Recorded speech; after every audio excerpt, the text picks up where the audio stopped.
Selamat siang Ibu Jian, saya Mika Novita Luciana Pasaribu dari kelas IT 601 akan mempresentasikan UAS RPL. Di sini terdapat sistem informasi dan komponen atau bagian-bagiannya. Saya akan jelaskan di slide selanjutnya. Pertama, ada input. Input ini adalah fungsi memasukkan data ke dalam sistem komputer dilakukan oleh sebuah alat input. Berbeda dengan sistem manual yang pengolahannya adalah manusia, input ke dalam komputer harus ke dalam bentuk yang dapat diterima oleh mesin. Lalu output, suatu komponen terdiri dari sistem komputer yang berfungsi untuk tempat mengeluarkan hasil-hasil pengolahan yang telah dilakukan oleh komputer. Selanjutnya hardware, fungsi utama dari perangkat kelas komputer memberikan dukungan untuk fungsi utama komputer seperti input, pemrosesan, output, penyimpan sekunder, dan komunikasi. Selanjutnya ada software. Software ini perangkat yang dikembangkan oleh pengembang atau developer atau program menggunakan bahasa pemrograman tertentu dan dapat dikombinasikan dengan kode yang dapat dikenali oleh perangkat keras. Selanjutnya ada prosedur. Prosedur ini adalah merupakan petunjuk dan aturan yang digunakan untuk merancang database. User dari sistem dan staf yang mengatur database membutuhkan prosedur yang terdokumentasi untuk mengerti menjalankan suatu sistem. Selanjutnya people. People ini adalah orang yang terlibat sistem informasi tersebut.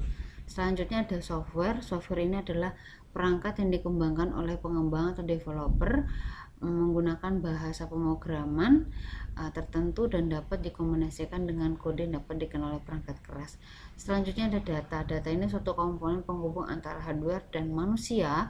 Data merupakan komponen terpenting yang ada dalam database manajemen sistem atau DBMS.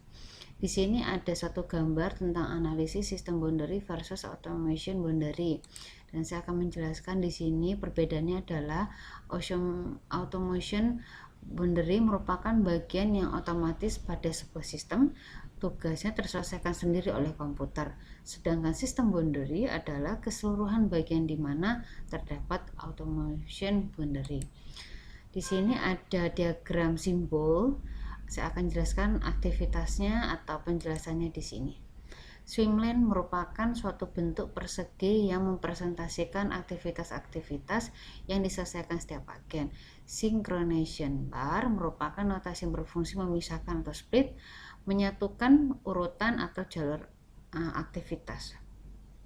Lalu starting activity merupakan notasi yang menunjukkan dimulainya suatu aktivitas. Ada transition arrow merupakan notasi berupa panah yang mendeskripsikan arah perpindahan dari suatu aktivitas.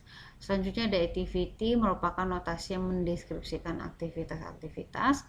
Ending activity merupakan notasi yang menunjukkan akhirnya suatu aktivitas. Decision activity merupakan notasi yang mendeskripsikan kondisi dari suatu aktivitas. Di sini terdapat gambar atau diagram model workflow. Saya akan dijelaskan di sini.